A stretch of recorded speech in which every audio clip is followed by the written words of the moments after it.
This is a pre-recorded message. Hello. If you haven't watched my channel before, I used to make rating videos on EToH, a Roblox obby game, but unfortunately, in the process of making one of these, sleepylemon was involved in a tragic accident that involved a nuclear bomb and passed away. And since then, this channel has gone static. But then, who made this 17-minute long video? The news has spread and the damage has already been done. So, with help from the EToH staff team, a clone has been manufactured to take my place. He is programmed precisely to harbor every single one of my qualities and will take control of the channel from now on. Thank you for your understanding.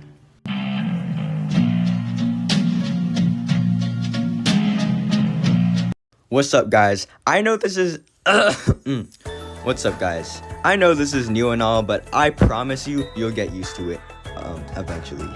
Anyways, I know the current rating system looks kind of bleak and boring, so I added something new called personal hardest and easiest floors.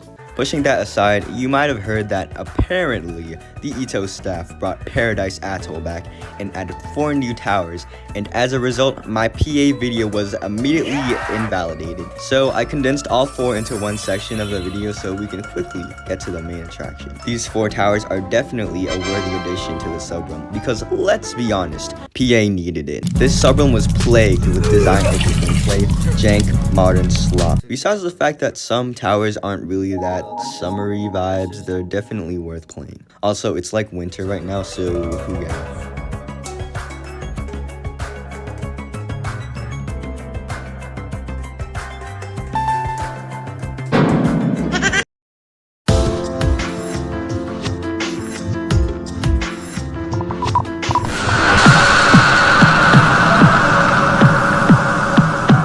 First off, the easiest tower of Zone 2, Tower of Buttons. What? It got removed? I wonder why. Tower of Venomous Resonance is the replacement for Tower of Buttons. I don't really think it fits in with the other towers here at all, but I treat it more like it's the TOPS of Zone 2. Besides the fact that TOPS was added to ease progression, and this is just here too. In terms of the actual gameplay, this is just rushed modern gameplay. Like, why is the dropper out of everything the longest part of the tower? That's kind of cringe. Also, hot take, but this tower is ugly as fuck.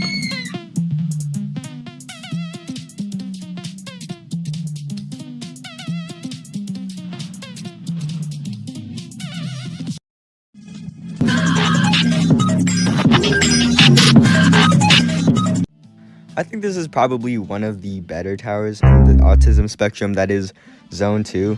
The gameplay is pretty straightforward compared to other towers here. Well, JToH was literally going through puberty around this time. Look, even the design is trying to be modern.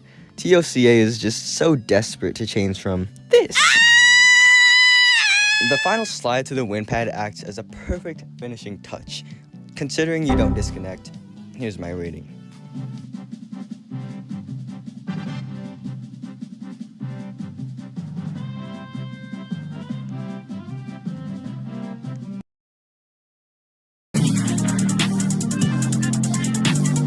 If I told you this was a tower, would you believe me? Well, technically, this is a 45-floor obelisk, but hey, if we can call this a tower, I'm pretty sure it's perfectly fine. Anyways, for Zone 2 tower, this actually plays out pretty well. I see no major flaws with the gameplay or the design, but as for creativity, the only standout seems to be Togla's corpulent frame. Here's my rating.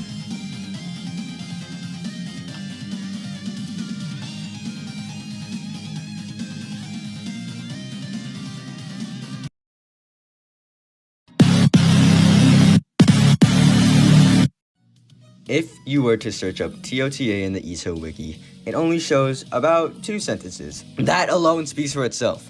This tower is one of the leading contributors to Zone 2 being forgettable. If you said to someone, my hardest is Tower of Troublesome Adventures, they would be like, oh, is that an EToH? Here, just take 1 second to look at the gameplay.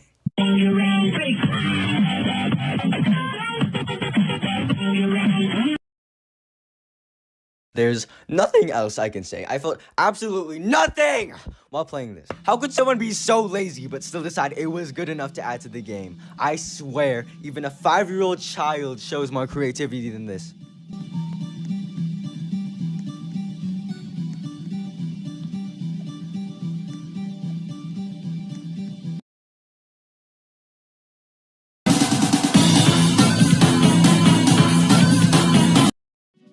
During the process of making this video, the EToH UI was actually going through a metamorphosis state. Let's see it.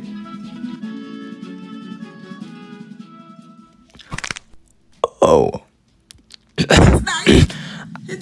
Anyways, just in case you haven't played this tower, basically in every floor there are crystals that you need to beat the tower, and if you get to the end without all the crystals, that's too bad, buckaroo. You can't beat it. This just seems to be the only tower in Zone 2 that Discover design is a necessary aspect in the rating process. Let it be known that the gameplay is still kind of like especially floor 10 where it's so ass it actually smells like ass, shown by the ominous green fumes. I'm not sure what this is supposed to be, by the way. The TOUD for it.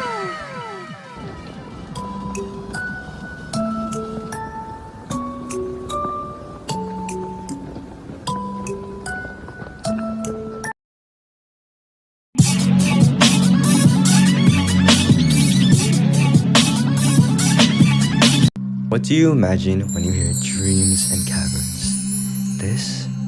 How about this? Oh, sorry, I forgot you quite literally can't see shit in this tower because they decided to smother you with a wet cloth. So you're forced to get a light source item before playing this, which, by the way, if you even do, there's also absolutely no indication, and the difficulty spikes are remorseless. Don't you just find it funny how they just run out of design ideas and instead of trying to think for more, they make everything neon? Because that's the solution to all our problems. If this tower came out today, not only would they be banned from making towers, they would also be bullied by the community until they crawl back to where they came from. And just like any impossible to sight read tower, I had to play this with a stupid guide.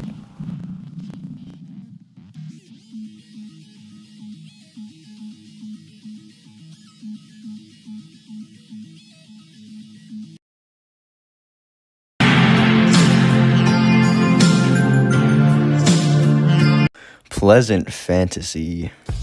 I'm pretty sure anything pleasant wouldn't have 3 long, painful outsides. The gameplay, on the other hand, is just as bad, because a lot of the platforms are copy and pasted, selected one star. It makes the whole thing uncomfortable to play. In fact, TOPF is just so lackluster that when Lightsynth tried revamping this, it didn't even pass. To be honest, the only validating trait is a nice frame, but even the 408-page long Lightsynth document looks better than this. Here's my rating.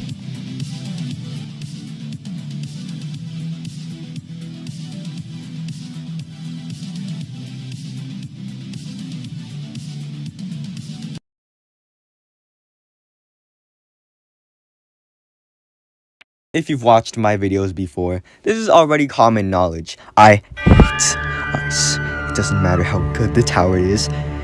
If it uses ice as a main mechanic, it's immediately ass. But just like any other typical Zone 2 tower, I've seen better gameplay in a public washroom. There were so many creative ideas and contraptions that I've genuinely never seen before in a tower. Does that mean I enjoyed it? No! This tower can suck my dick and swallow it whole. Why are we using ice head hitters on an outside? It can't be much simpler. I'm just so glad that I don't have to touch this tower ever again.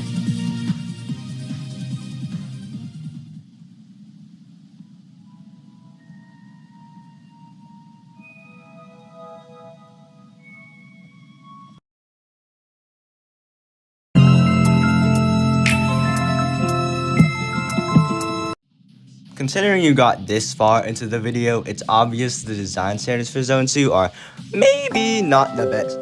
They remind me of the senseless Duplo builds I made when I was a toddler, and even those look better than some towers here. Like, are these supposed to be crystals? They look like droplets of period blood. However, I do admit that I like the gameplay in this tower, except for 9. It has a very classic feel, but with various types of jumps, so it's not boring all the time.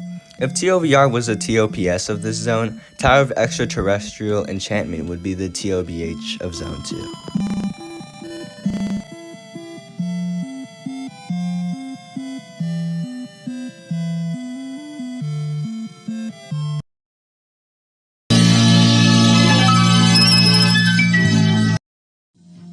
I feel like I should be hating this tower more than I am right now. I mean, it's a Zone 2 tower, but I honestly feel like this is one of the better towers in the area. To me, the gameplay felt really polished, especially while being made around the time this was made. And ignoring how easy it is to die on this tower, this just has to be one of the most innovative towers of its time, and possibly even to this day. It had so many unconventional mechanics and ideas used in ways that were actually kind of enjoyable. Although, I guess by the end they got lazy and just decided to make the lighting darker and call it a mechanic. But really the only thing I would change is this horrible grating music.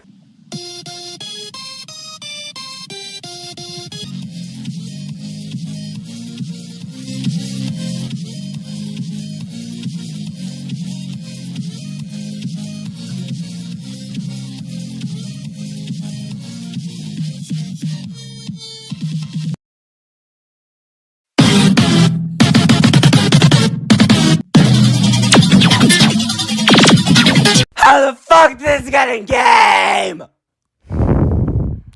Calm down.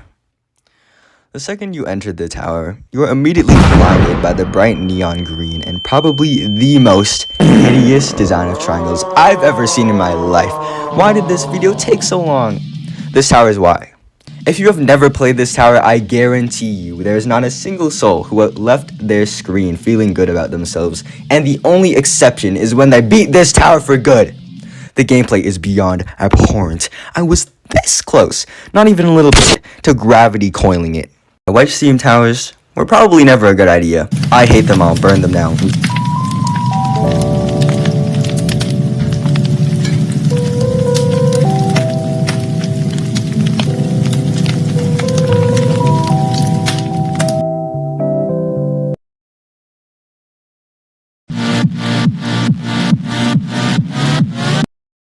As you may know, the EToH community is quite bitter about this tower, but as someone who has officially beaten the whole thing twice legit now, I personally don't feel any ill will to TOGD. Like, yes, there are no validating traits to this tower. You look at this gameplay, and it's not likely that you think, wow, this looks so interesting and fun. No one's doing that. After floor 6, the floors are basically empty. However, I know we can all agree that the pillars of color were the real great displeasure, where you go through possibly the laziest gameplay you will ever play. They weren't even trying on this, but there's just something keeping me from hating it. I don't know. Just keep in mind, even though this gets a bad rating, I'm completely neutral to this tower.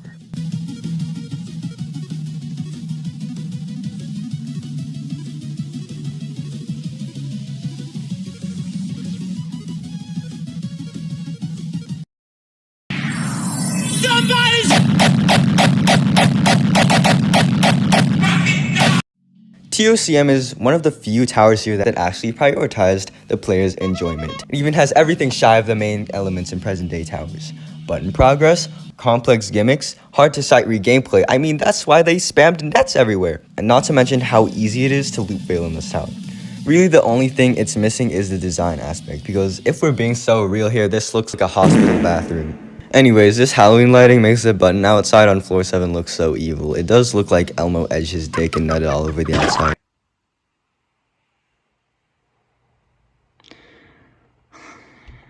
Here's my rating.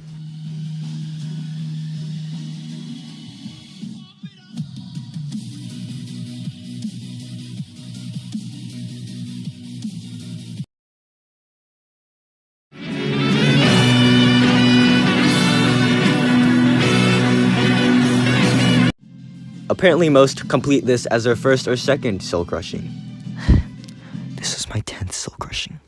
Also, the name is pretty confusing. Like, it's called Double Trouble, but there are 3 sides, not 2.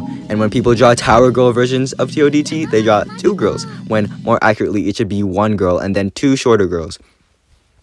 Anyways, TODT's gameplay by itself is actually not that bad, but TODT is what I like to call an endurance tower. This means that the length gives off the feeling that your organs are slowly shutting down with every moment you spend in the tower, and every time you fall, you somehow end up at floor 1. On a happier note, once you get to the second part of the tower, you basically win unless you somehow die.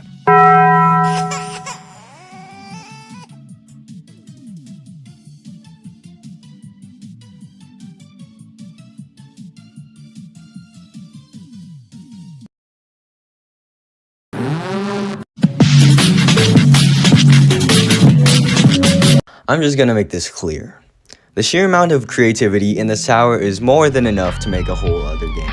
The frame alone demonstrates this, and also it looks kinda ugly, but we have cosmic clones, pushbox puzzles, hole in the wall, plinko, and a whole marble race.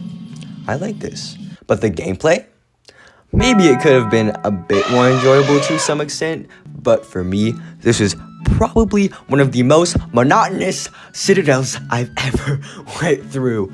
The name isn't even that descriptive either. Yeah, I'm playing Citadel of green stuff, and this shit is the same green stuff that runs down my nose. 90% of the gameplay, I guarantee you, is just you loop failing until you get flinged through the frame, which was apparently not collidable. Just a reminder that this was made in 2022, and the enjoyment is worse than Zone 3 somehow. No amount of creativity or button progress can overshadow this. Here's my rating.